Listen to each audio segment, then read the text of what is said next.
Welcome, everybody, to the Definitive UFO News Show, where we dig into the biggest UFO headlines, the fight for disclosure, and the push for transparency. This isn't just news, it's a real discussion. We break down the stories, examine the possibilities, explore the unanswered questions, and search for the truth. No political spin, no biased narrative, just the facts and the analysis, and yes, the conversations that move the needle. I'm your host, Mr. Rob G. Glad to be with you here today. It's time to dig in. We're going to go ahead and have a great show here tonight. We're going to be talking UFO drone swarms.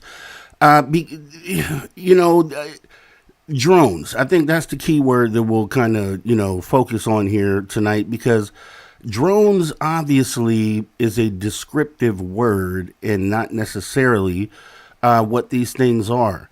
And we're not just talking about the recent drone flap. Obviously, we'll talk about that and a lot more. But these things have shown themselves in numbers over the years, right? And we'll kind of go over some things to kind of lay that out and show you the groundwork on why that is true and why that is the facts here tonight on the Definitive UFO News Show with me, your host, Mr. Rob G. So glad that you guys could go ahead and join me here tonight. It has been, it's been a long road here for me as far as getting this channel together. And we're doing the Friday Night Live call-in shows each and every Friday, so make sure that you come back and you actually join the conversation. Really, the call-in shows are for you guys, they're not for me, and I end up talking a lot on those shows, but you know what? I do get guests up there, and I'd love to hear your opinion on some of the topics we talk about. So, for instance, this show tonight, we'll cover these topics, and this will be something great that we can go ahead and talk about on the very next show. So on the Friday night call-in show this Friday at 7 p.m. Pacific time, I'd love to see you here. Have you in the chat, join the conversation, even if you're on Team Replay, right? Just leave a comment, as far as maybe some opinions or things that you kind of took away from the show, or even just an opinion on the topic itself. So we're going to go ahead and get into this here. No further delay, as we go ahead and jump right on into the slides of the show. You know how we do this here. Root Riders DG, thank you for coming on in, buddy. Let me go ahead and take a look here. The phone number here, the social dig, is always, and you should have it in your phone, guys. It's 856-843-3444, or that is 856-THE-DIGG. If you're outside the United States, like I know some of you are, that is going to be 001 first. Then 856-843-3444. That's 001-856-THE-DIGG. You know how we get it in. So definitely want to thank everybody for coming on in here. Everybody who was able to join us live. It was kind of impromptu, but I wanted to make sure that we get this topic out there, right? Because we have the call-in show coming up here in a couple days. And I want to make sure that you get a chance to let this kind of sink in, right? Because that's kind of what this is all about, is being able to discuss the conversations that move the needle, and that's kind of where we are in this conversation. So let me go ahead and get some things up. We actually have memberships available on this channel, as if you didn't know, in the description of each and every video, there is a link. You can click that link. What that does is it brings you on as a member of this channel, and essentially what these memberships do is they allow us to go ahead and up the production value on these shows. It goes to essentially raising the bar and making sure that we can put on the best shows possible here on this channel. So we have this and a lot more in the pipeline. So I want to make sure that that you guys know that. Also, we have our road to 1,000 subscribers. So we've been fighting, right? We lose some, we gain some. We lose some, we gain some. And I think what it is that, sometimes that real conversation is the one that people are afraid to have. In this community, a lot of people want to hear those spooky stories, and, they want to, dive into the land of unproven information, right? And that's not what we're about here. We're about talking about some real situations in regards to the phenomena, because this is more than just green guys or gray aliens or spaceships. It's more than that. It's actually humanity which is the focus of this, our consciousness, our collective consciousness, how we actually handle the moment that we're in, and then how we move forward. Like, what do we do here? We understand that these things are up there. You're right. For previous reports, we have historical records and some that we'll be looking at here tonight. So we understand all that. And it's about, what do we do next? That's the important conversation to have. That's the one that we should be focusing on. And that's what we do here. So if you're here for the first time, definitely want to welcome you here, as well as appreciate if you wouldn't mind hitting that like button. Also hit the subscribe, because not only do we have this, but once again, we have the Friday night call-in show. We also have the After Hours radio show right here on this channel. So definitely want to make sure that we see you here. So the question that I have as we get ready to jump on into the actual show is, why military bases, right? UFO drone swarms. What's the meaning?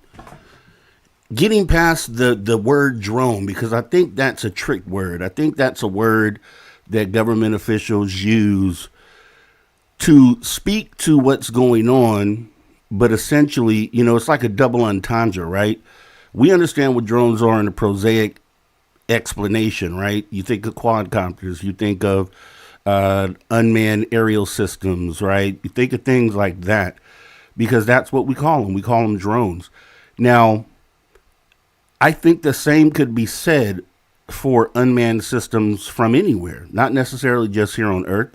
If you had an unmanned system that seemed to be intelligently controlled by some intelligent source, if it wasn't from this planet, you could potentially call that a drone as well.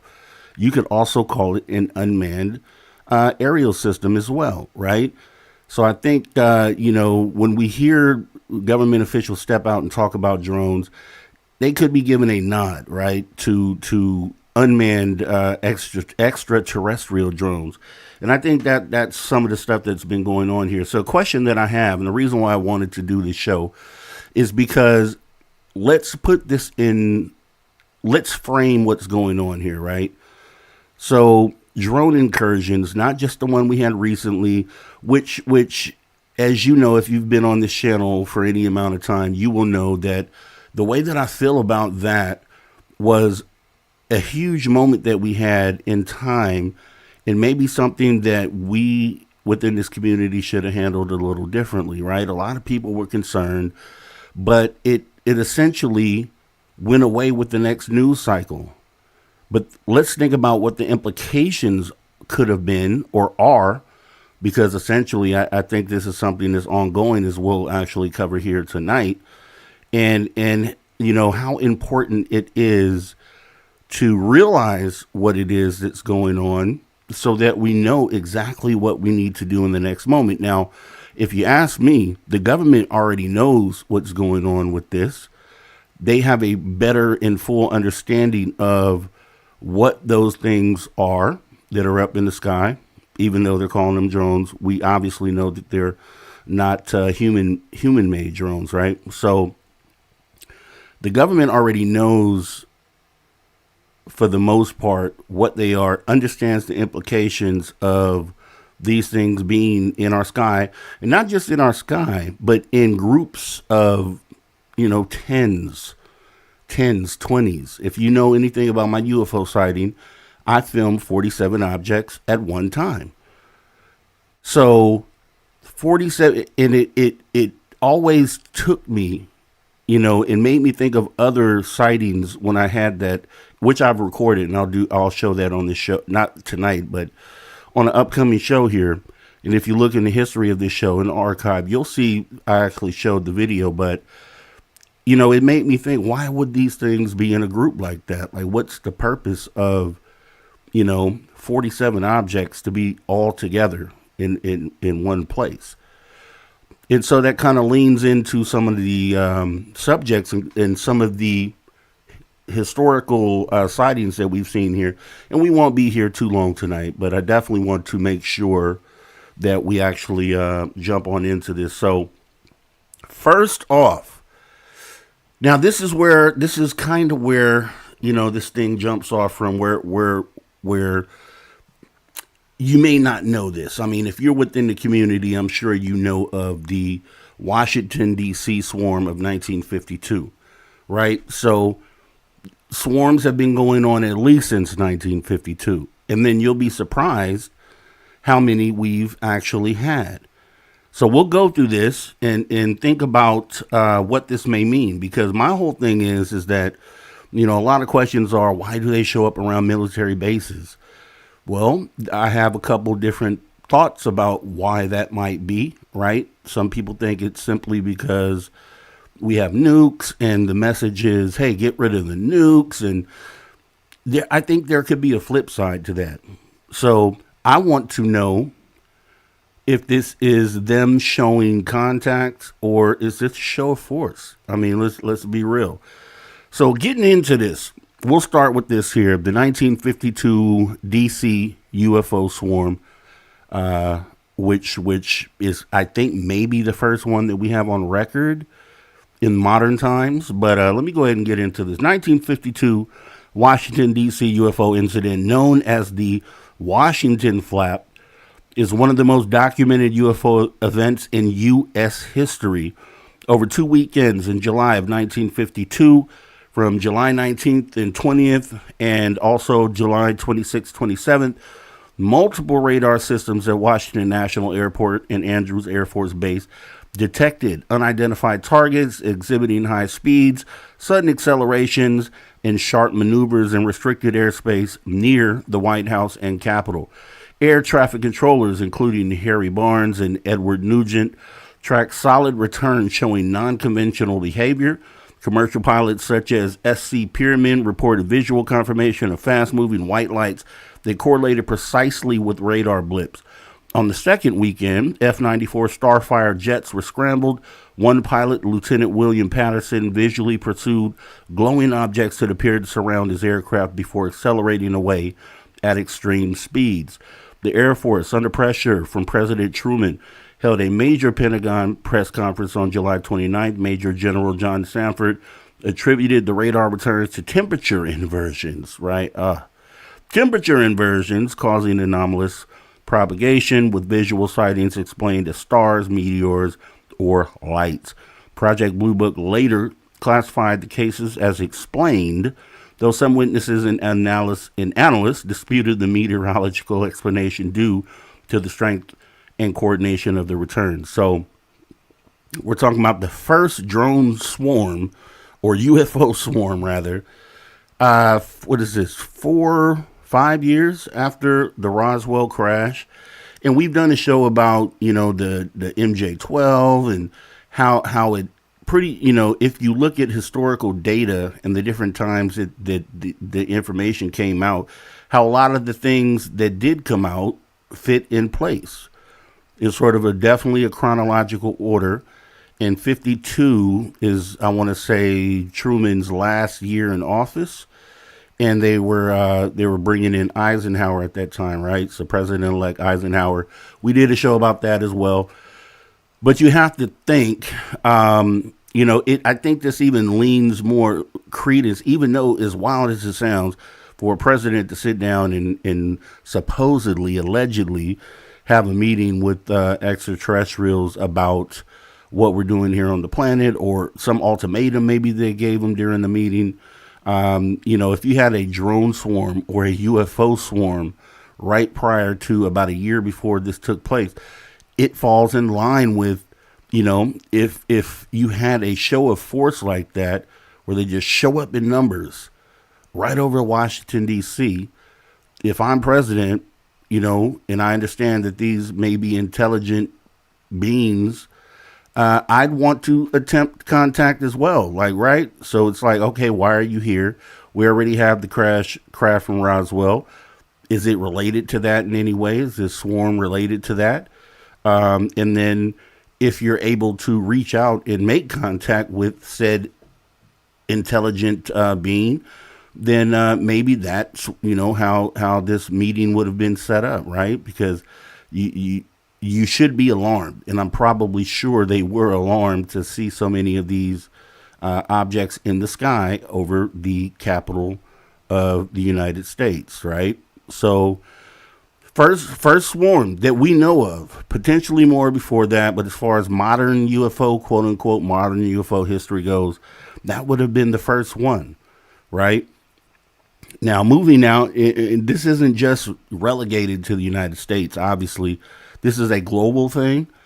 And I'll give you some angles on why I think this is all happening later on here in the show. But we're going to go overseas here because on the next one, and if you recall, the name of this installation, this installation was involved also recently with a swarm as well, and you'll know by the name here.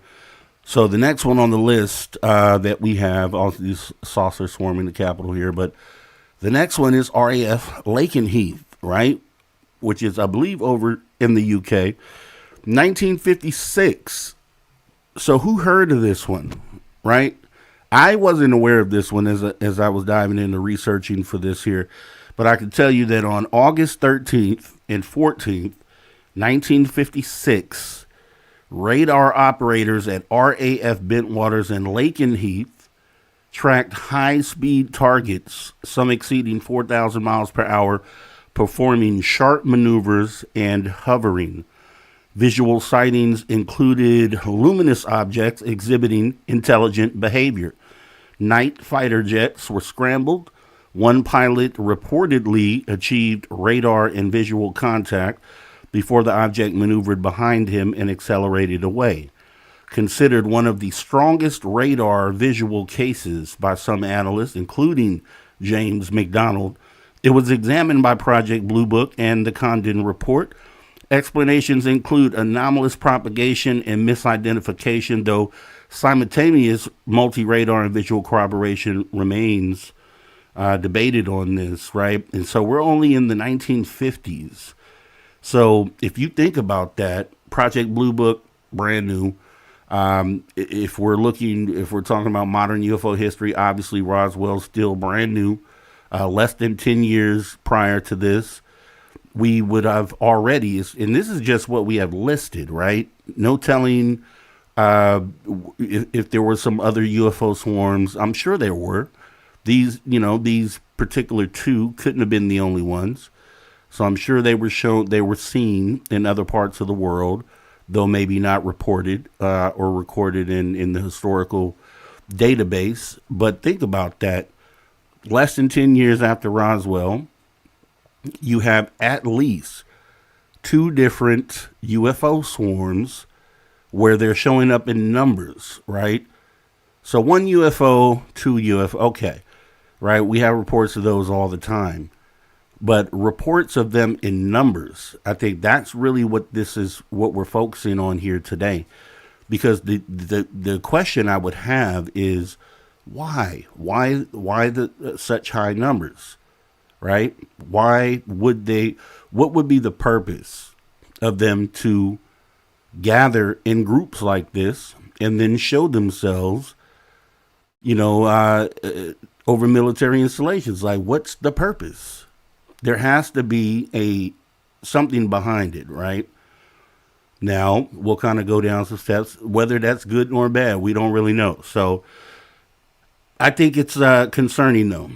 For me, I feel that it's good, and not to be fear-mongering, because I know some people be like, oh, fear-mongering. Oh, I've talked to people who have said, oh, I've had contact with them, and they've told me really great positive messages, and they've never harmed anything. They would have done something by now. We'll kind of get into why that doesn't necessarily hold water as we get into some of the more famous encounters here. So moving into the Minot Air Force Base. Everybody knows about this one.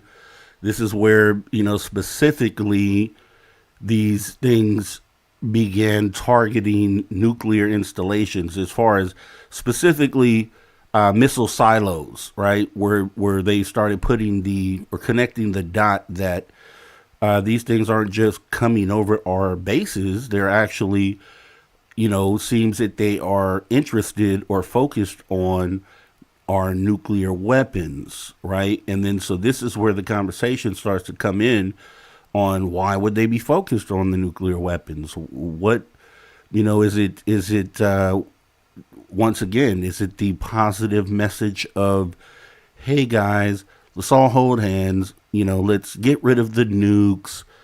And some of the argument that a lot of us have, when we're contemplating kind of going through this is, well, if it was simply, hey, get rid of the nukes, and they were, attempting to intervene in a way that seemed to be helpful for humanity, then why would they also sit back and allow a lot of the atrocities to happen that have been carried out through history, right? And they're observing these things and they're not intervening. However, they show up at these missile silos, giving an obvious message, right?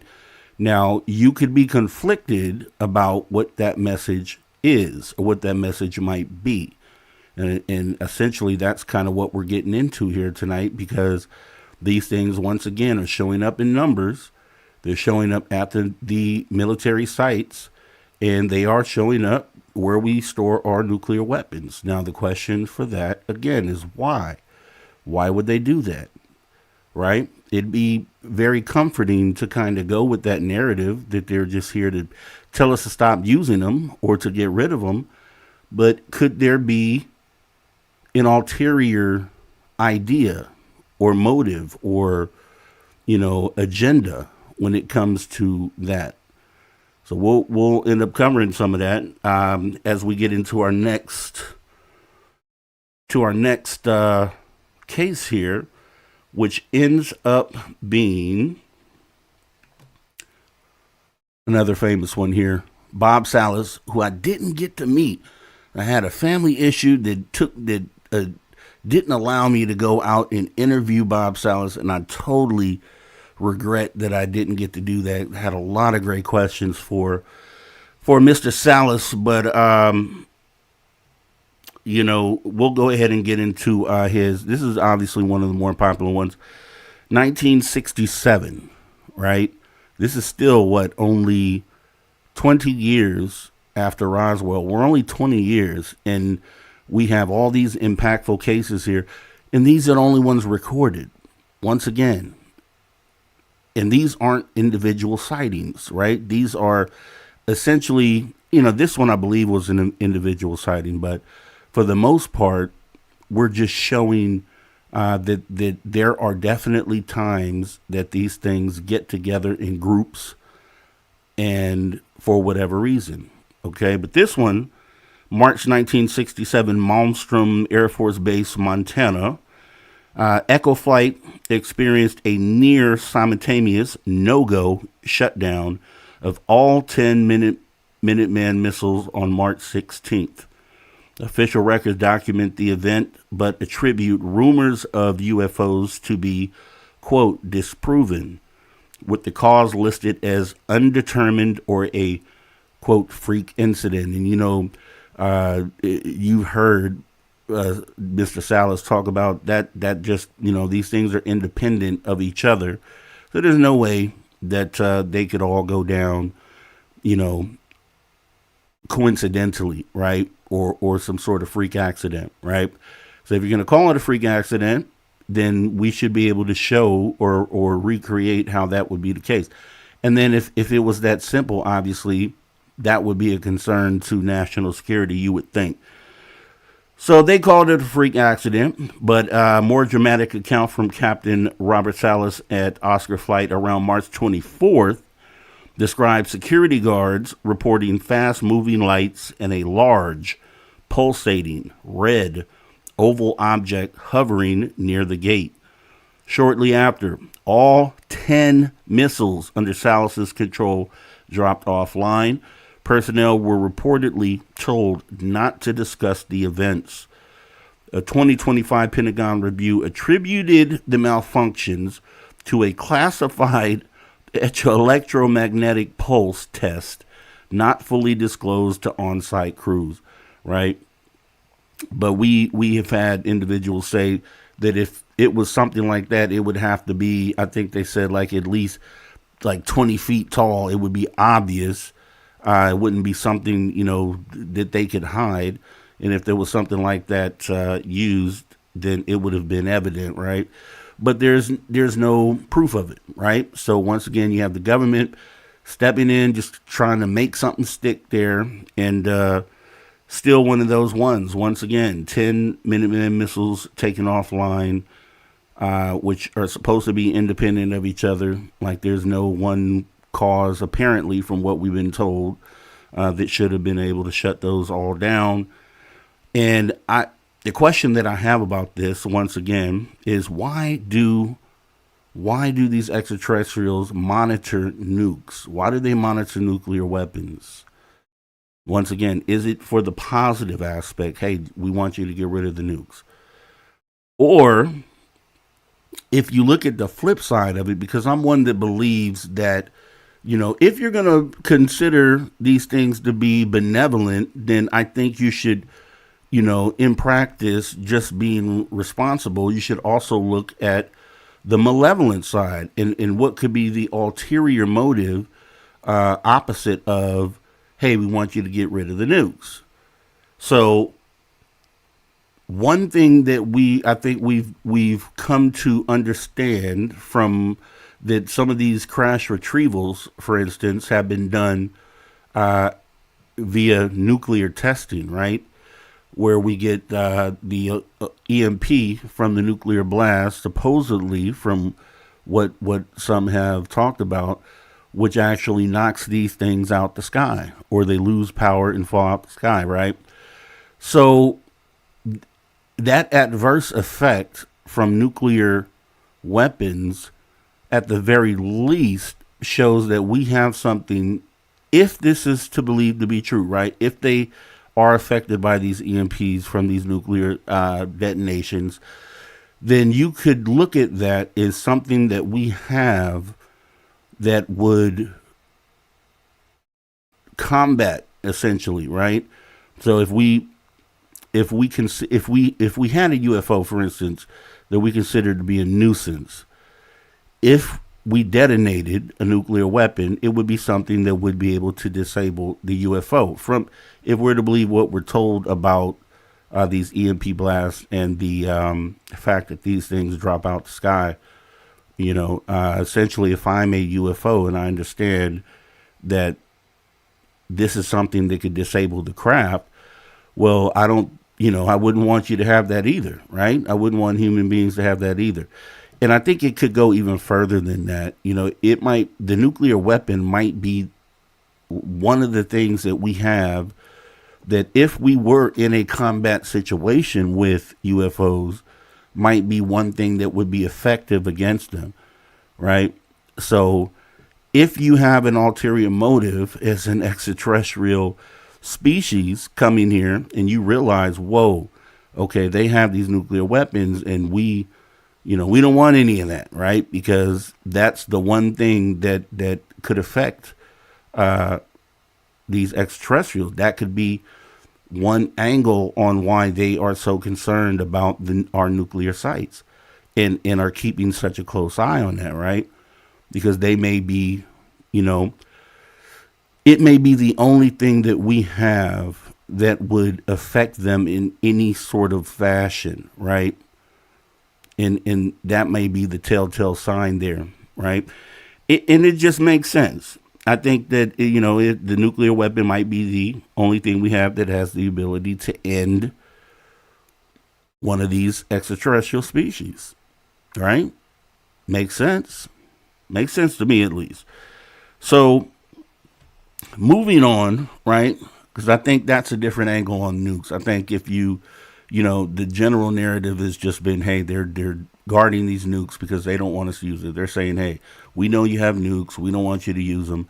But I think you can flip that and really look at it a different way. And I think it's a good idea to do so, because even if it isn't that, at the very least, you have at least thought about it, at least talked about it, right? So kind of moving on here. We have, and some of these I haven't heard of, actually. The La Jolla, if that's even how you spell it, La Jolla, maybe, Air Force Base, 1980, Peru.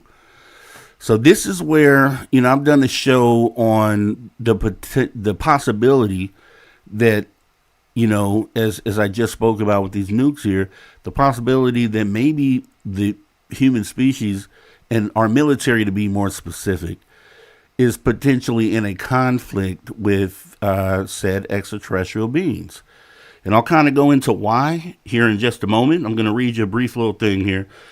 On April 11th, 1980, at La Jolla Air Force Base in southern Peru, ground observers spotted a stationary metallic light bulb shaped object in restricted airspace. Lieutenant Oscar Santa Maria Huertas was scrambled into a Sukhoi Su-22 fighter and fired approximately 64 rounds of 30 millimeter cannon shells at the object, visually confirming impacts with no visible damage or debris. The object then accelerated, rapidly climbing to extreme altitudes over 63,000 feet beyond the jet's comfortable ceiling, while maneuvering in ways inconsistent with balloons or known aircraft. Ground witnesses corroborated portions of the chase. The Peruvian Air Force treated it seriously as a potential airspace violation, but released few public details. Huertas has consistently maintained the account, citing performance far beyond 1980s technology. No definitive prosaic explanation fully accounts for the reported resilience and flight characteristics, right? So that incident is multi-layered, because I think when we talk about some of the current day arguments of, is this adversarial tech? Is this, something human made? Going back to a time where we just didn't have it, and I don't believe that we still have the ability to recreate any of the, build anything that has the characteristics of something like this. But especially back in 1980, which we're talking about is 46 years ago, right? Roughly. Yeah, 46 years ago. We just didn't have it, right? So I think that is one highlight of that sighting. And the reason why I really picked that one, obviously, it's a military asset going up against, in this case, one UFO, but it does also exhibit a time when human beings fired on a UFO, right? So whether it was provoked or not doesn't really seem to be too clear. Maybe they, it went into restricted space, and sometimes that's enough for the military to go ahead and shoot something down. So potentially it was simple as that. UFO just happened to come into their restricted space. They went ahead and attempted to shoot it down, but observed very quickly in that moment that they were unable to affect that craft. So when we talk about that, when we think about that, I think there's some parallels, right? So if you can think of what recently took place where we observed the exact same thing. What was that? That was the Q9 Reaper drone, the video that Rhett Burleson released at the last congressional hearing that was leaked to him, and shown the Q9 Reaper drone as shown here, firing Hellfire missiles, which essentially, I believe those are Hellfire missiles, fired them on the UFO. If everybody remembers this video that was played, you can find this video online very easily, but the UFO, which is in the circle there in the middle of the screen, is flying, across the water. A lot of people want to talk about parallax. It wasn't really going that fast. And that's not even what should be focused on here.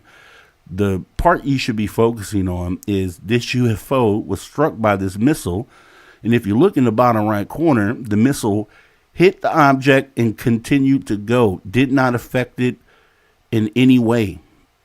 It kept going, did not break stride, did not break momentum. So this corroborates the story from 1980 that these things cannot be, affected by being struck by artillery. And it just shows that conventional weapons don't have any effect on them. But see, I still wonder if if outside, because when we talk about conventional weapons, missiles, bullets, things of that nature, it's not on the level of a nuclear weapon. So, I'm thinking, okay, they're showing us that we can't do anything to them except if a nuke was used in the situation. And it might be one of the reasons that nations want to make sure that they keep nukes on hand, not necessarily just for another nation, but just as far as protection against what they've learned about these extraterrestrial craft. Because I think there's a reason that they don't say anything about the craft. I think there's a reason more than the society would break down. I think they are probably generally scared of the fact that these things, that we can't use anything on them except potentially the thing that would destroy the entire planet, right? And so if something were to happen where a conflict grew to a large conflict, and you had to find a way to repel any sort of malevolent incoming force, and your only option is to repel them using nuclear weapons, well, then that's really no good, because it's the same thing as using a nuclear weapon on an adversary. It's no good. No one wins, and it's likely one of the reasons that they don't say anything, because they are literally scared. They've tried all these different things to try to, affect these things, and they don't have it, or we don't have it. So think about that. So probably not the first time a jet has been scrambled to shoot at a UFO. Probably happened before that, very likely, right? And we're only in 1980, which is 33 years after Roswell.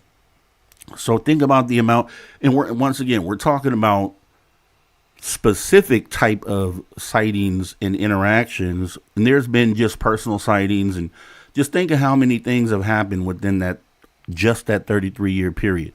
Outside of the things we're covering, if you include personal sightings and personal interactions into that, abductions, and we're talking about a lot of activity within that 33-year period, way before we had any sort of technology to be confused that this is in any way related to anything human, right?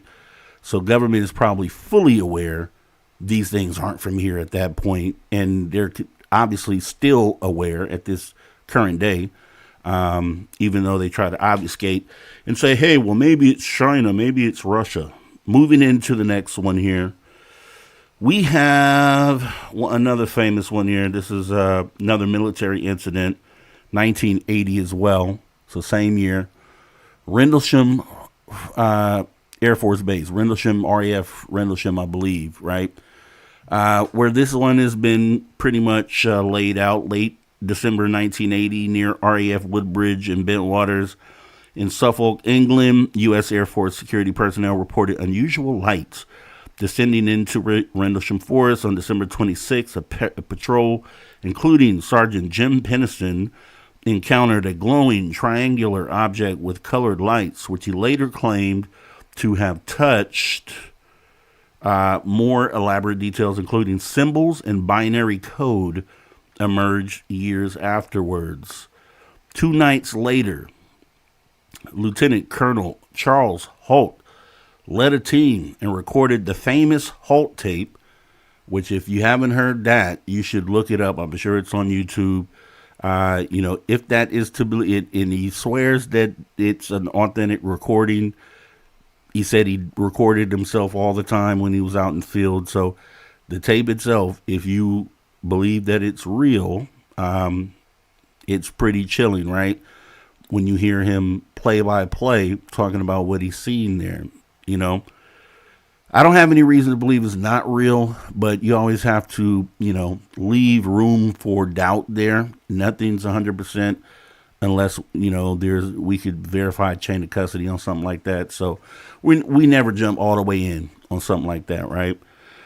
However, on the Holt tape, documenting flashing lights, a glowing object emitting beams and slightly elevated radiation readings near ground indentations.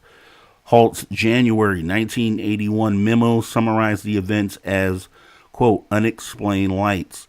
The UK Ministry of Defense found no defense significance.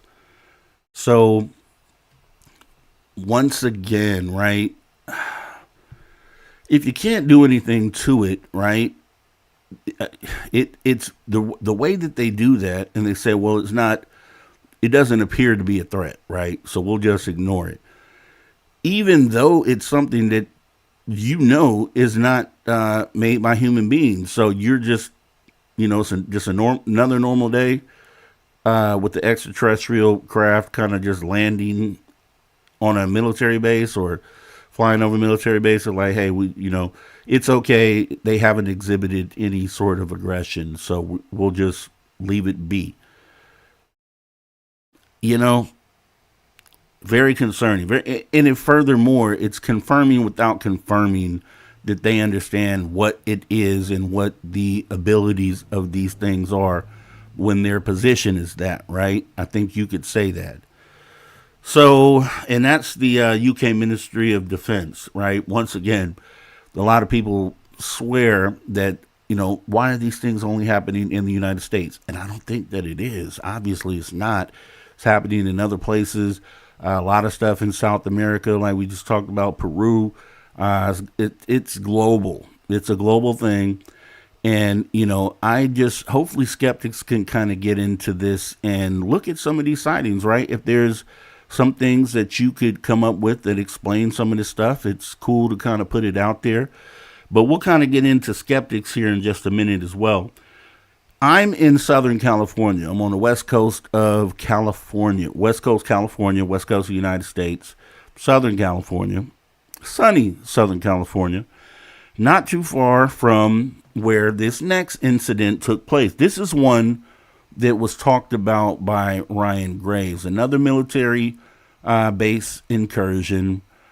This time, this one happened 2003, Vandenberg Air Force Base. Now, this is where a lot of they shoot off a lot of rockets from there, and actually, I had the opportunity to see that here. And as much as they shoot rockets off from here, I would think I would see more, and I just haven't. And the first one that I've seen was probably about a year ago. My stepdaughter came and got me because, obviously doing this subject, now she's more open to, especially with the shadow person, just different experiences. She's been more open to looking up at the sky and kind of pointing out things that are strange. So came and got me. Because if you've ever seen a rocket launch and you've seen once it gets to the high altitude, kind of has this bubble, right? So the gases kind of expand and it kind of looks like a bubble around the rocket. Well, it was in that stage and she just knew it was a UFO. So she came and got me. It was still in the sky when I got out there and I looked up at it. I knew what it was immediately. I've seen the rockets before, how the gas spreads out, and it looks very strange, and it's awesome to see. And I just kind of applauded her that, hey, it's awesome that you were able to point that out, but, that's just a rocket, right? And I pointed, and she was like, really? She didn't know. But it was cool that she was, alert and looking up at the sky, and but when we can explain something, it's cool to be able to explain it and say, hey, we could take that off the list, not a UFO. That's actually just a rocket. But going back to Vandenberg, this is one of the ones that Ryan Graves talks about. And it's anytime I see him talk about this one, I always try to imagine it. And the image that you're seeing on the screen is kind of what pops up in my mind when I think about this sighting here. Again, over an Air Force base. And this one, just to kind of preface this, I don't know about in 2003. Potentially they had the technology, but I know right now, I think in the last year, about a year or two, it was 2024, Vandenberg, there was a Chinese national who was flying just a regular drone, quadcopter drone, let's be clear, over Vandenberg Air Force Base. He had disabled the altitude limitation on it, so he took it up to like a little bit over a mile. I want to say, was it a mile? I think it was 8,000 feet. He took it to about 8,000 feet above Vandenberg Air Force Base. Small little drone that you can carry, and they spotted it. And so when he brought it back down, they kind of tracked it to where it was landing, and they, were on the scene. They were able to confront him, and he had the drone hidden in his coat. That's how small it was. But it just shows these bases do have technology to spot these drones, and regular drones, I want to preface again, regular drones they can spot and they can track. So don't know if they have that technology in 2003, but October 2003 at Vandenberg Air Force Base, California, a group of Boeing contractors reportedly observed a massive red square object estimated at roughly 100 yards or 300 feet per side approach from the Pacific Ocean. We're going to get into that more as well. It hovered silently at low altitude over a sensitive launch facility for about 45 seconds before accelerating rapidly over the mountains. The account surfaced publicly in 2023 congressional UAP hearing via testimony from Ryan Graves and was referenced in later statements by Jeffrey Nusatelli as part of multiple incursions between 2003 and 2005. No public radar data, photos, or contemporaneous official reports have been released. The base conducted internal investigations typical for restricted airspace, but no declassified confirmation exists. Obviously, something that big, they saw it. They know it was there. They just, obviously didn't want to admit it. But, think about that. It's whatever controlled that square object coming in from the ocean again, Pacific Ocean. A square object, red square object, 300 feet per side. Think about that. 100 yards, so that's a football field. So a football field on each side is crazy to even think of. That's huge. And for something like that to show itself, it could have, why so big, right? It could have literally, sent over something way smaller, unnoticeable.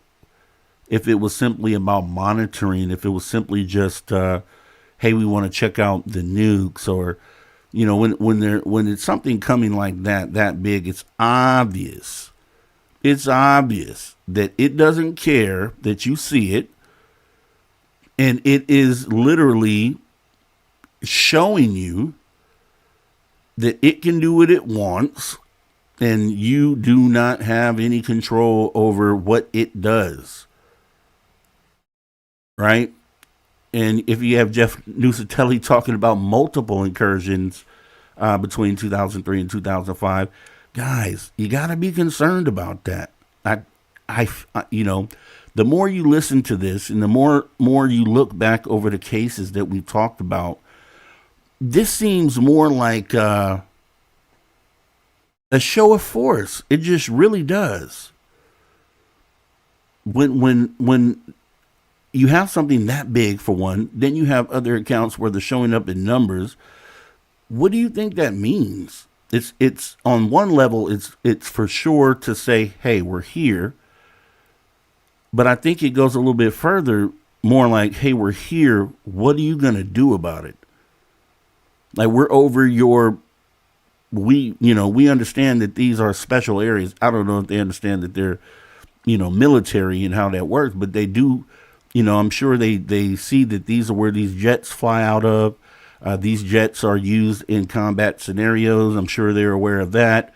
And so the home of these jets essentially is where they are showing up, and they're showing up saying, hey, this is what we have versus what you have, and what can you do about it? Right?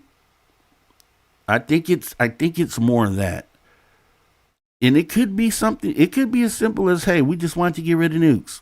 I mean, if you're, lovey dovey, think everything is roses, everything smells like roses, then yeah, maybe that's it. But, and they say, okay, we put a lot of our human ideas on these extraterrestrials. Well, I really think at the end of the day that we probably have more in common as far as that goes than we do differences. And I'm sure there are a lot of differences for sure. But I think to assume that, you know, they don't have any of the same ideals that we have as human beings, I think is, I just really feel like we shouldn't think that way. So they fly in formations, right? We fly in formations. So did we copy them or did we do this on our own? They say planes fly in formations because of the, copying nature. We see birds fly in formations. So they connect, military formations to bird formations, right? Is that really how it worked? Is that really why, we fly in formation, or does it have something to do with the formation of these craft, which we have seen in formation, a lot of the same formations that we fly in? Is it a nature thing where that's kind of just what happens, right? So you got to think about these things, and it's very easy to just say there's no threat, right? It's very easy to say that and assume that.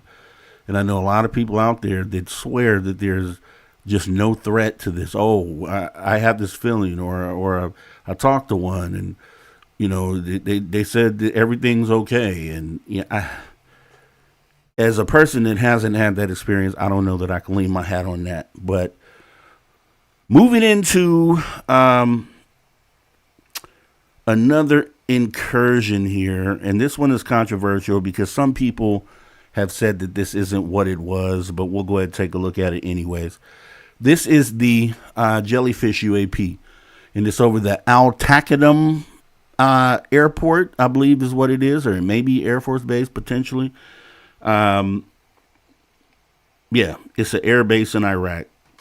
So October 2017, and we'll talk more about this, but October 2017, an infrared thermal sensor aboard a force protection aerostat, a tethered surveillance balloon, basically, near Al Takadum Air Base in Iraq, captured approximately 17 minutes of footage of an unusual object, publicly released in early 2024 by investigative journalist Jeremy Corbell. The video shows a translucent jellyfish or squid-like form with apparent dangling tendrils or appendages. The object appears to float or drift slowly over the base before moving across a body of water. Witnesses, including a former U.S. Marine intelligence analyst stationed at the base in 2018, reported that the footage circulated internally and was nicknamed the, quote, spaghetti monster. Some accounts describe the object plunging into the water and later emerging, though the publicly available clip focuses on its aerial movement. Apparently, they have a longer video that hasn't been released, but the Pentagon's All-Domain Anomaly Resolution Office, or AARO, analyzed the video using full-motion video techniques, pixel examination, and geolocational data from the aerostat. AARO's official assessment concludes that the object was a cluster of partially and fully inflated balloons or balloon-like debris. Its appearance and movement were consistent with wind direction and showed no anomalous performance characteristics such as extreme speeds or maneuvers beyond conventional explanations. The object's jellyfish-like shape in infrared likely resulted from the thermal signature of clustered balloons, right? And that was what a lot of skeptics came to. Oh, it's just balloons. And maybe even Mick West looked at this one. I know there was definitely a skeptic that came back and said that these were balloons. there's some people out there that relate this object to other jellyfish type objects that have been seen, but then also to like the jetpack man, which I think is still, something to be looked into. Some people say, oh, the jetpack man was just a balloon. Yeah, you had pilots in LAX, the airport, coming in for approach at like 4,000 feet, seeing what they were saying is a man on a jetpack, right? And I've always had the feeling that there's something more to that likely is not a man on a jetpack. It just doesn't make sense. And this ends up falling in that category. Like a lot of people put this object in the same category as that. Now, my whole thing is when you have thermal footage, right? Because a lot of people are like, well, you can't really see what it is. We've had different video releases where it's the same sort of view, where it's infrared, and a lot of skeptics. So I think this is what happens. So a lot of skeptics will look at something like this and say, well, how are you saying it's a UFO? It's not showing any flight characteristics, and for me, I don't think UFOs always show the 5 observables. Excuse me. Once again, I think that's a big misconception. I think and I know for sure UFOs have been shown that do not exhibit the 5 observables. There's footage out there of anomalous objects that literally float at normal speed, at regular speed. No, they don't have to go at thousands of miles per hour. They don't have to make right angle turns. This is not necessary, but obviously if something does one of the 5 observables, you could pretty much mark it on the list as something. But what I would think, the same way that a skeptic says, okay, you can't just say this is a UFO. It definitely looks weird, but we've determined and we feel like it's a cluster of balloons. So my whole thing is, how do you get that from that? Okay, yeah, I could see where the image kind of could look like a cluster of balloons, but I would want to know, do skeptics in their decision making also suffer from like a sort of pareidolia as well, right? I've seen people in UFO community, say they saw, Bigfoot, right? Or say they saw something peeking from behind a tree. And I've shown videos on this type of pareidolia where once you get close, it's not what you thought it was. So could skeptics also suffer from pareidolia if they're accusing, people who report some of these videos as being anomalous, as essentially having pareidolia without saying the word, just saying, hey, you think you're seeing something that you're not. That's essentially pareidolia. So if a skeptic comes to a conclusion that a UAP jellyfish is a cluster of balloons, is it possible that the skeptic could also be suffering from misidentification and pareidolia in some instances? I think the answer to that is yes. I think it is. Because I know, like in my own sighting, a lot of people quick to say birds or balloons for a lot of things. It's a quick go-to. And even if it looks like a balloon, what do you have that shows that it was a balloon, right? So I think that's why the conversation is best to be had together. That's why, we need skeptics. Skeptics need us. Open-minded is obviously to be able to sit down and really figure out what this stuff is. Okay, throw balloons in there. I'm going to throw anomalous object in there. And then we kind of go through, the motions and come to some determination at the end of it. That's how an open-minded conversation progresses. That's how you move the needle in trying to get the answers and actually figure out what this is. But I do see, and I will admit, a lot of people in the community saying that they saw something that,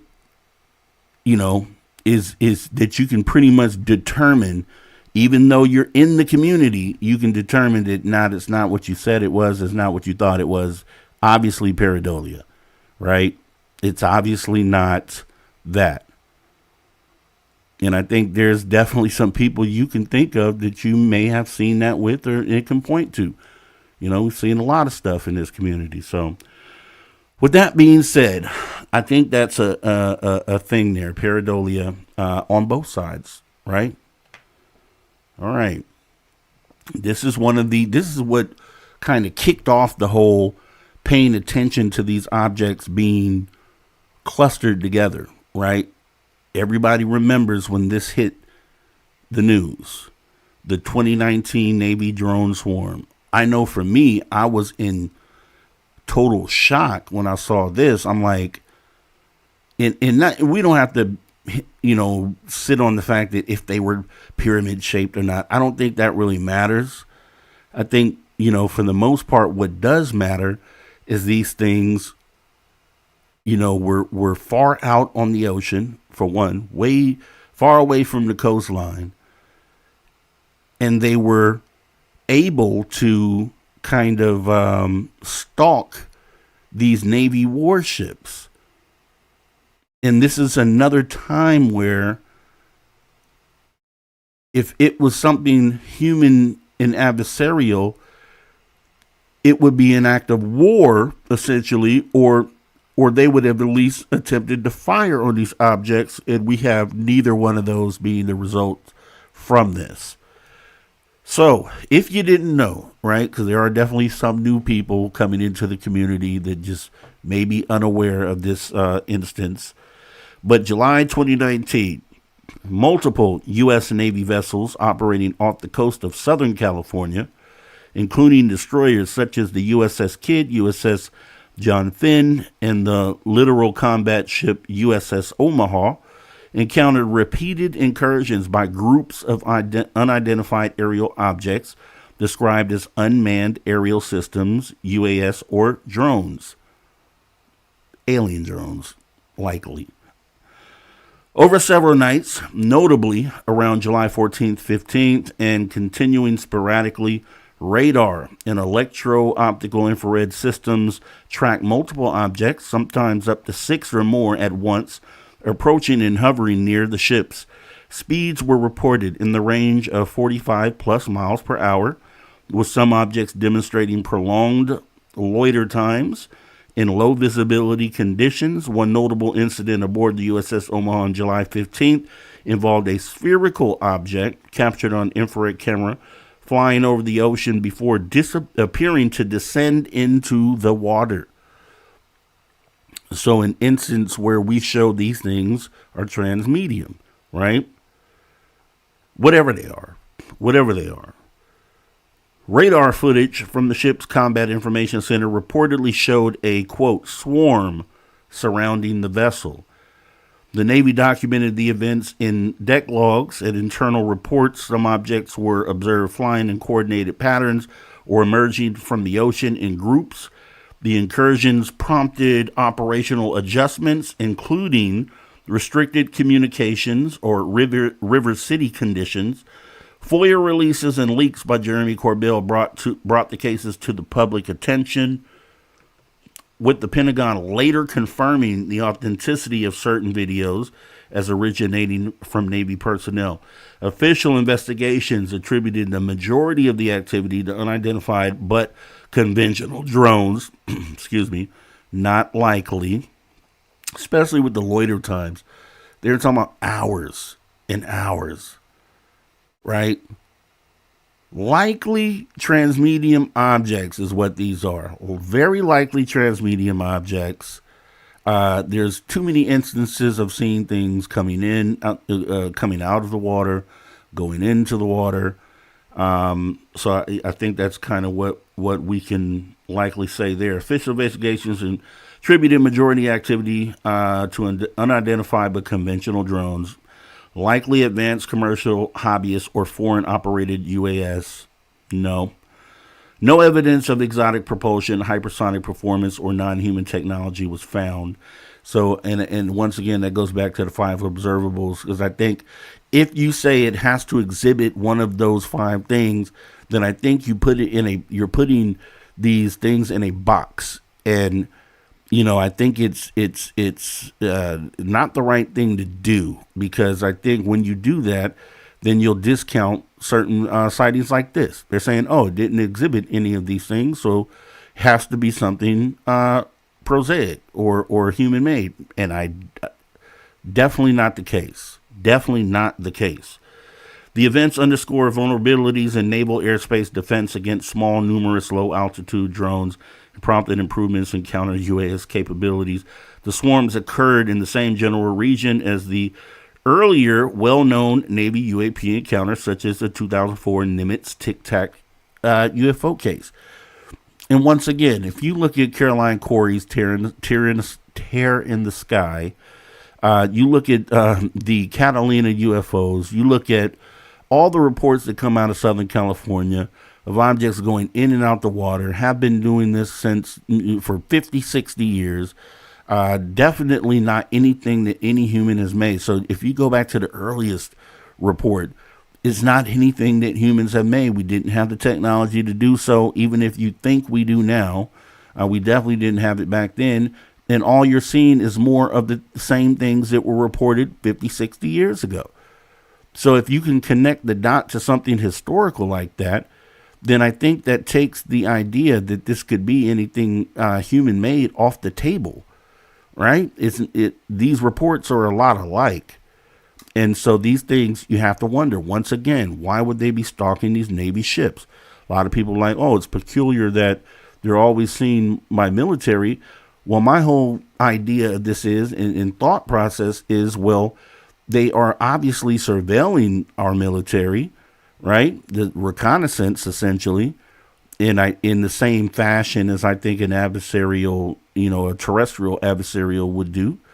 But they're just not terrestrial, right? They're extraterrestrial as far as we, have the idea, but they are doing the same tactics, and I think essentially the same way that you have adversarial countries that fly right up to the edge of airspace, right up to an adversary's airspace, and then turn around and go back, or cross over the line and turn around and go back. It's essentially the same situation, where I think they're just showing themselves and showing that you can't do anything, which is the reason why they haven't done anything, because they know they can't do anything, as will be drawn out in other cases that we look at. So after that, that was a big one for me, though. When that came out, I was blown away, and totally feel like those were USOs / UFOs. But the next one here was the Langley Air Force Base swarm. And I think we didn't really hear about this until the New Jersey swarm. But as you can see here from the title from the Wall Street Journal, mystery drone swarmed a U.S. military base for 17 days. The Pentagon is stumped. Not really stumped. They just don't know what to do. They don't have anything that they can actually do. So I guess you can consider that, they're stumped as far as what to do. U.S. officials don't know who is behind the drones that have flown unhindered over sensitive national security sites, or how to stop them. Now, part of that is true, which is the second half. Them not knowing who is behind it, I think is the untruth. I think they understand that they're not from here. And I do believe that they don't know how to stop them. And I think that's a true statement. And it's something, that's why we need to know what's going on. Because if they can't do anything about these things with what they have outside of using a nuclear weapon, which obviously is the wrong answer, then we definitely can't do anything as just your average human being, right? So if there's something that's moving through the skies and then even showing up in numbers like this, you should at least let the people be aware of this, so you can make your own decision in your own life on how you want to handle the situation. If you come across a cluster of these things, and even though you really probably can't do anything, at least that this isn't from here. And I don't know what you would do really, but at least knowing, right? Knowing is half of the battle, right? Is that G.I. Joe? Knowing is half of the battle. G.I. Joe. Showing my age on that one, but let's see. Moving into the one that just, for me, is something that doesn't make a lot of,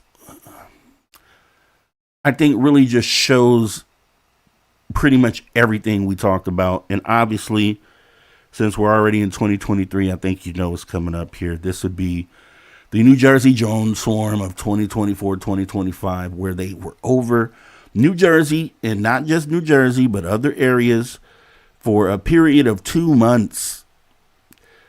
7 days after the congressional hearing, which don't know if it had anything to do with that, doubt it. However, it also, as we found out later in 2025, when Rep. Burleson released the UFO Hellfire missile, we found out that video in that conflict, that incident occurred on October 30th of 2024, which is 3 weeks before these quote unquote drones, if you want to call them that, I call them UFO drones, showed up over areas around the globe and stayed in the skies for a period of at least 2 months in some areas. So you were all there, you know, and there, most people even coming in, because there were a lot of people obviously who probably never thought about UFOs, who saw that news coverage, and they were asking a lot of questions, like, you know, they didn't know what they were. They were scared that maybe they were adversarial and they made it over to the United States. So a lot of people kind of tuned in and tapped into that, even not, you know, realizing that potentially this could be something not from here, right? So a lot of focus and attention was on that. But starting mid-November 2024, around Picatinny Arsenal, and spreading across New Jersey counties, thousands of sightings involved lights and objects flying in coordinated groups, hovering or operating without lights for extended periods. Some law enforcement reports describe formations inconsistent with normal traffic. Federal agencies, so the FBI, DHS, FAA, DOD, reviewed thousands of reports and concluded, wrongly, I would think, concluded most were misidentified manned craft, lawfully commercial hobbyist drones, stars, or planets amplified by media attention. Temporary flight restrictions were issued over sensitive sites. No national security threat of foreign involvement was confirmed. A small number of cases remain less clear. So, okay. The episode exposed gaps in low altitude airspace monitoring. And obviously we had the, you know, our own government over that 2 month period confirm in different cases that, okay, they're not Iranian drones coming from Iranian mothership. It came out, said definitely not that. They came out and essentially confirmed not adversarial. They came out at a different time and said not ours. So what does that leave? Right? And you remember there was a congressperson who was on the beach during this incident and observed these things coming in from the ocean. He said he sat there with the sheriff and watched like 50 of these things come in from over the ocean. Right? So the New Jersey drones are very likely originated as USOs. Very likely the same way they did with the 2019 naval incident. Coming from the water, transmedium objects. But the question would be, why would they be showing up in numbers? And is it related directly to the fact that we were obviously conflicting with them when we fired a Hellfire missile on an object 3 weeks earlier before this all got going, and they're showing up in force.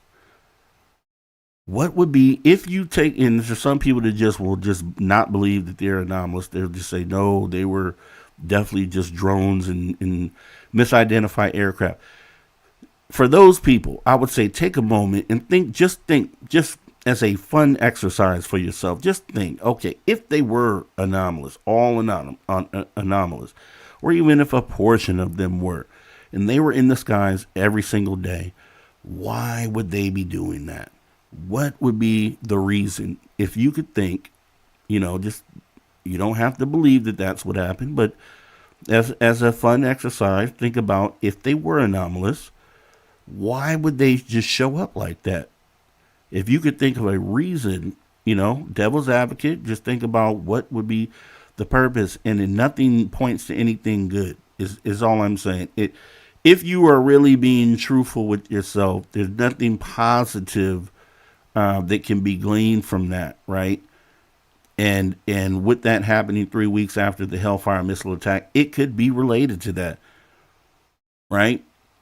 If someone were to fire on us, and just a terrestrial adversary, 3 weeks or maybe sooner, we'd probably come back in force, right? We'd show up in force. It makes sense. It just makes sense. And so, even you hope for the best, but you prepare for the worst in a lot of these cases, especially if we know these things are here, we know they're not from here, and they are showing up in numbers. If you have those facts, you should prepare for the best, hope for the best, but prepare for the worst. It's just responsible for you to do something like that. Now, I felt like, okay, that moment passed us, and I thought that was an opportunity missed.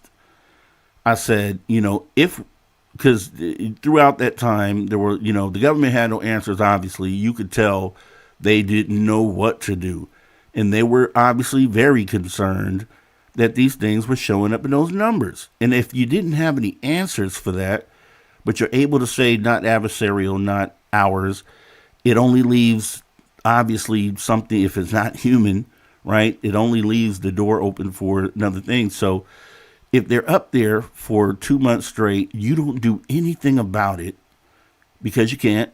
You don't tell anybody or come truthful about what it is, because obviously if they would have came out during that time and said, yeah, they're aliens, with those things being in numbers like that, that would definitely not be a good, thing to do.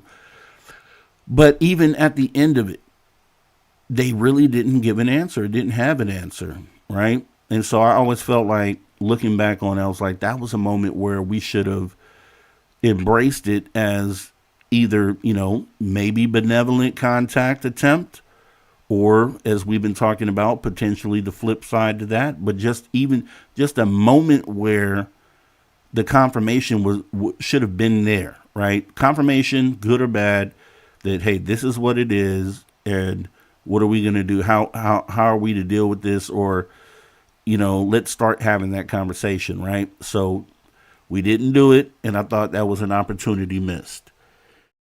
If you recall, what is this? We're at the end of April now. Just only a month ago, only 1 month ago,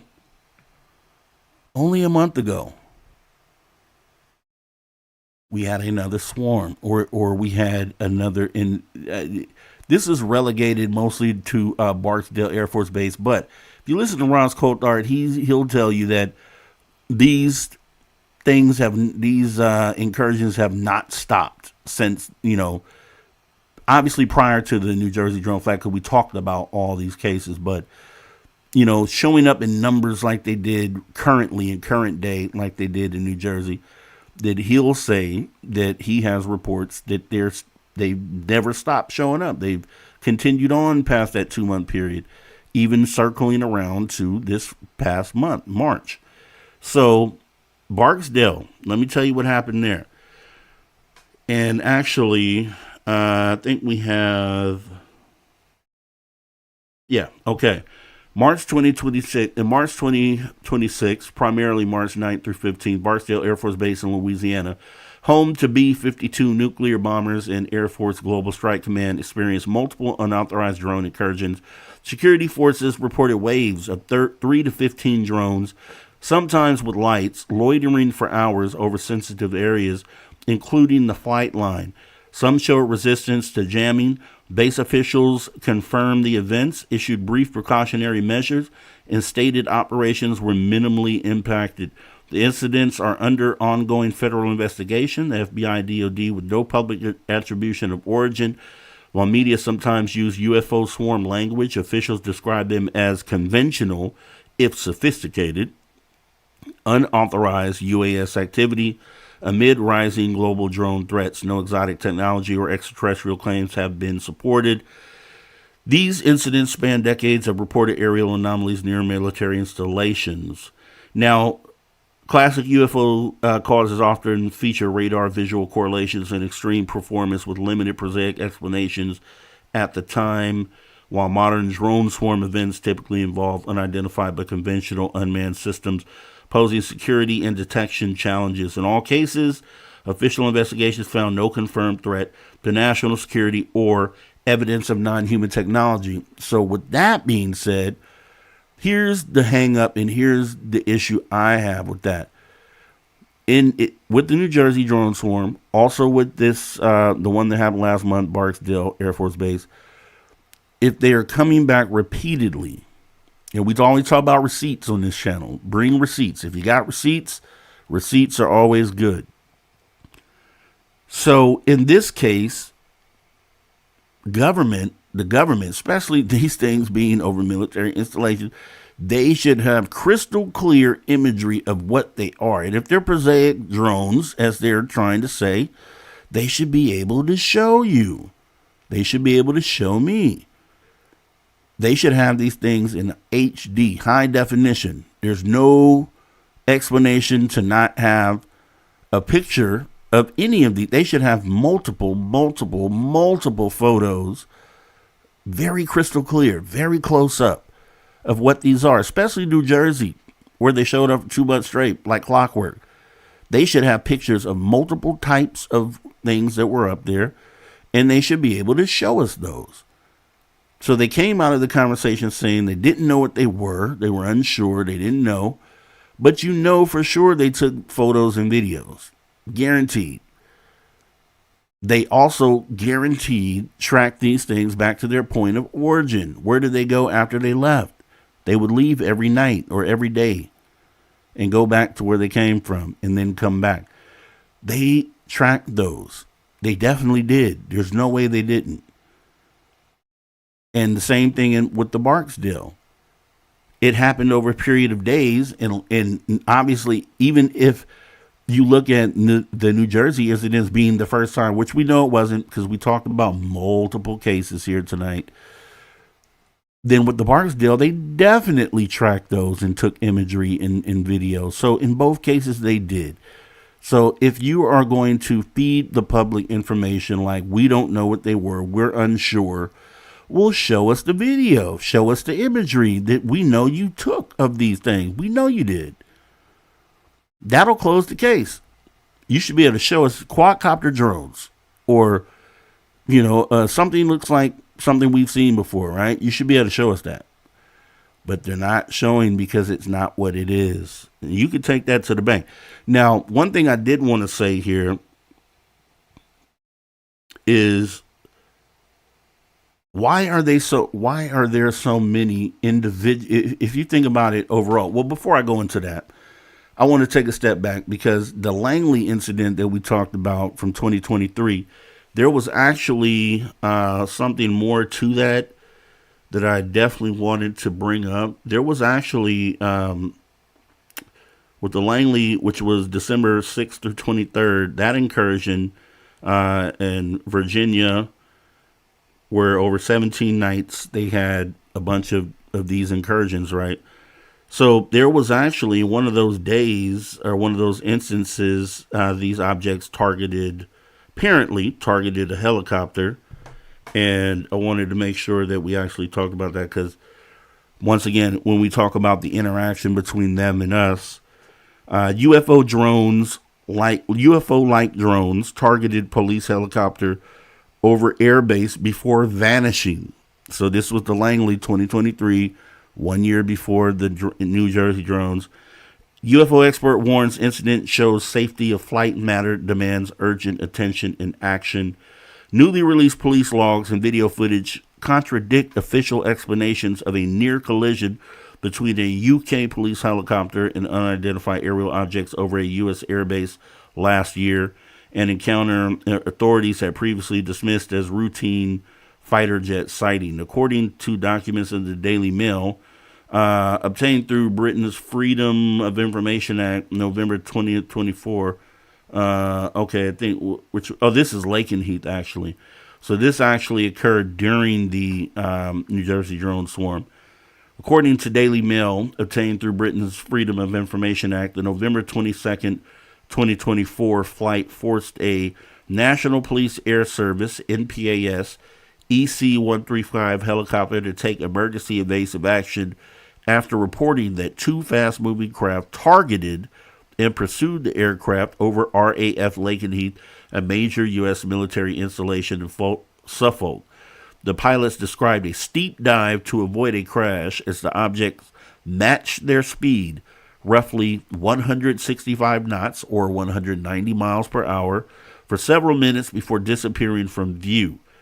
Nick Pope, R.I.P. Nick Pope, who formerly investigated UFOs for the UK Ministry of Defense, told Fox News Digital the episode shows how unidentified aerial phenomena, or UAP, have evolved from a fringe curiosity into a legitimate defense and aviation issue. Quote, this disturbing incident perfectly illustrates why the UAP issue has gone from fringe to mainstream, Pope said. Whatever people's belief, this is a serious safety of flight matter that demands urgent attention and action. Pope stressed that simply labeling such encounters, quote, drones, can obscure what might be much more complex. And that's why Nick Pope was who he was, because that's an accurate statement, and that's exactly what we're saying here tonight. Pope stressed that simply labeling, drone, quote, drone has become a convenient shorthand for anything unexplained that people see in the skies, he said. So we really don't know what we're dealing with here. He added that the lack of data sharing between agencies and the tendency to downplay sightings can make the danger worse. Quote, I hope it doesn't take a tragedy before something more is done, Pope said. There's chronic underreporting of these sort of incidents, so the true extent of the problem is likely far more serious. Logs cited by the Daily Mail say the NPAS crew called the encounter a, quote, unprovoked pursuit shortly after 10 p.m. while patrolling near the base. That's important to know, unprovoked. So that would show, if I'm sure they considered that to be aggression. They didn't know what was going to happen. They had to take evasive maneuver. Unprovoked as well. So the objects decided to do this, right, on their own, which leans into a lot of what we're saying here tonight. Said they had to perform an emergency dive and described that they were pursued in the dive by two drones who matched their speed and then pursued them for several minutes out of the area, one police entry states. Another notes the pilots, quote, felt that drones had targeted them and chased them off at approximately 140 knots or 161 miles per hour. Additional police reports show between November 20th and 22nd recorded roughly 20 drone sightings across RAF Lakenheath, RAF Mildenhall, and RAF Feltwell. Logs described 10 to 15 drones potentially into base airspace, and said aircraft were temporarily grounded after crossing flight paths. Witness using night vision goggles reported 5 to 6 drones near an A1065 highway, while another described, quote, large stationary things, or tic-tacs. They are not birds. A UK military source who viewed the helicopter's full 30-minute infrared video told the Daily Mail the footage shows, quote, drones mirroring the helicopter's movements and performing a, quote, corkscrew maneuver impossible for an F-15. Corkscrew sounds like what David Fravor reported, right? Leaning back on historical data. Then you obviously have this new incident where it mimics what he saw and corroborates at the same time what he saw. In the 30-minute video, the pilot audio, nobody mentions F-15s, the source said. They only talk about the drones, basically forcing them out of the area. Despite multiple sightings, Britain's Airprox board, which investigates near misses, concluded in its final report that the crew had mistaken lights of a U.S. Air Force F-15 operating nearby. Radar data showed the helicopter and jet came within 1,700 feet, and the board reported no other returns. Retired senior police detective Mike Morgan told the Daily Mail he was frustrated by official silence. Quote, there is a whole series of question marks about what went on in November 2024. He said, I've had to run into repeated efforts by authorities to avoid answering even the most basic questions. What is so secret about this investigation?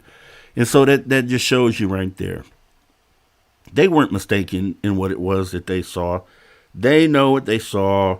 And it really, it troubles me when you have situations where you have people that would be deemed otherwise credible to testify in court and have someone convicted on their word and their merit in a case like this where they treat them like any other experiencer of this extraterrestrial presence, right?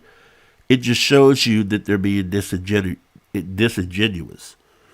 And you have to just, once again, when you look at this stuff individually, you're like, oh, okay, that's interesting. Oh, well, that occasion is interesting as well. When you look at it together as one template, right?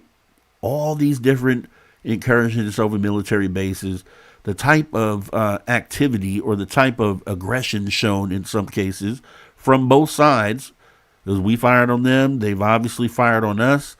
It makes me also think back to Tom DeLonge when he talked about in Italy, the USO that they were military, or the police or military were flying the helicopter out to where these USOs were kind of showing activity because they were, making buildings catch on fire. And the helicopter went out unmarked, and a USO hopped up out the water, shot the helicopter actually. So with all that being said, when you think about the back and forth aggression and you look at the numbers that these things sometimes show up in, and then against the military, is it a challenge? It seems to be a challenge, if anything else. And I think that's the reason why the government is so silent. They don't have anything to combat that. They don't have anything that they could do. And so I would ask, when you think about just let's take a step back and think about the presence being here, period, right?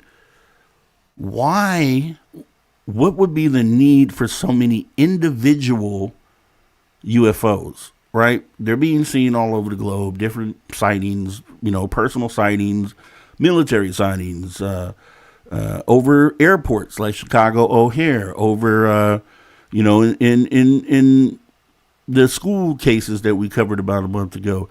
They're everywhere. They're being seen everywhere. Why so many individual UFOs? What is the need for so many individual vehicles, right? Unless there's a purpose behind having so many vehicles here present. Why have so many individual UFOs visiting us right now? You got to think about, opening your mind up to why that is. Because it's not just it's literally something that we need to know, in a moment of potential disclosure coming soon, hopefully. This is the next conversation to have, is the why they're here. What do they want? Is the intent good or bad? And waiting for that moment is not when you have the conversation. The conversation is to be had now, which is the reason why we're doing this show. And it's very important that we have these conversations. So, drone swarms. And let me move through here. Drone swarms. Why are the UFOs swarming military installations? Are they really here to stop nuclear conflict amongst humans? Or are they monitoring the biggest threat to them?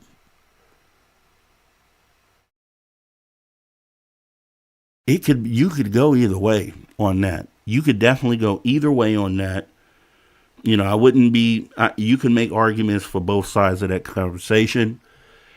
and takes us back again to, is it a situation where we are looking at game over?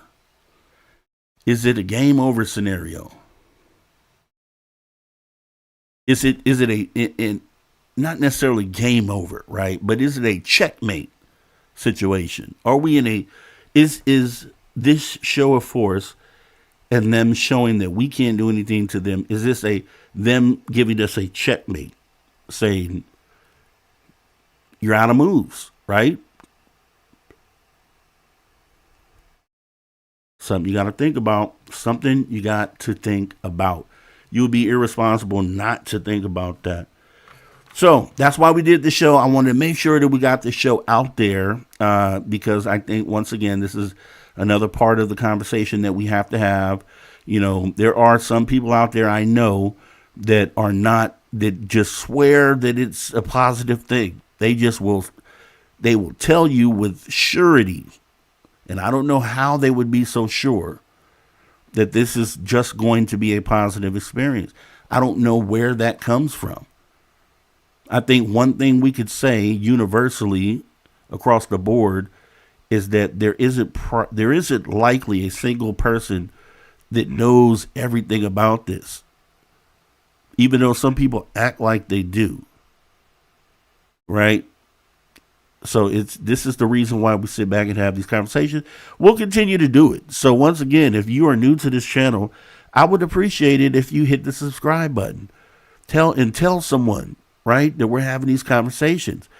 Because as trivial as it may seem right now, it reminds me of like Doomsday Preppers, right? You watch a show like that and you're like, oh, it's cool that you're prepping, but we likely won't have to deal with that. Well, this is a scenario where we know that the presence is here. We know that disclosure is going to be eventual, imminent, likely.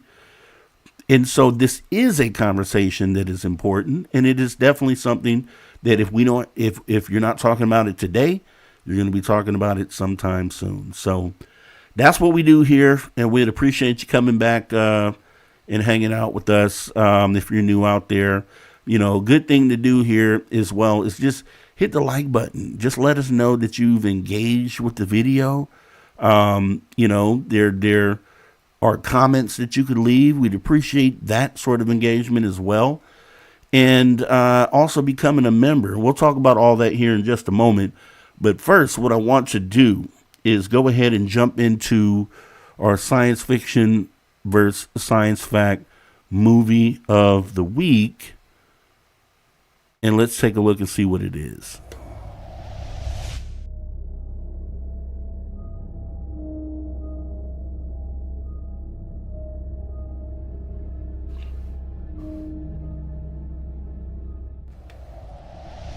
Science fiction, science fact movie of the week is the newly released S4, the Bob Lazar story. So I would recommend anyone who hasn't seen it to make sure you go out and see it. Show some love and support. Let me read real quick what this is all about. Just released 2026. Luigi Venditelli, who we've interviewed here on this channel. Awesome guy. Let me go ahead and tell you what this is all about. All right, so S4, the Bob Lazar story is a documentary film that explores controversial claims of physicist Bob Lazar, narrated by Lazar himself. The movie traces his life from an early passion for science and jet engines through his work at Los Alamos National Laboratory to his alleged recruitment to a highly classified facility known as S4, located near Area 51 in the Nevada desert. The film represents Lazar's first-hand account of his experiences at S4, where he says he was tasked with helping reverse engineer advanced propulsion systems from recovered exotic craft. It combined Lazar's narration, archival material, exclusive interviews, including with the investigative journalist George Knapp, and high-quality cinematic recreations and visual effects that bring his descriptions of the secret base, laboratories, and technology to life. Directed by a really cool guy, Luigi Venditelli. This documentary aims to deliver the most detailed and visually immersive telling of Lazar's story to date, focusing on his scientific perspective and extraordinary events he maintains occurred more than 35 years ago. So that is the science fiction, science fact movie of the week. As we get ready to get up out of here, I do appreciate you guys coming in and having a conversation. And with that being said, guys, you know, I just appreciate you guys coming through and being a part of the show here. I do want to go ahead and point out something here as well. We have coming up, as we've been keeping track on this show, Disclosure Day. It's still coming. I can't wait till it gets here. The movie, Steven Spielberg, 44 days left. Before you blink, we're going to have this movie ready to go. We'll be covering that leading up to the movie release, and then as well doing a review.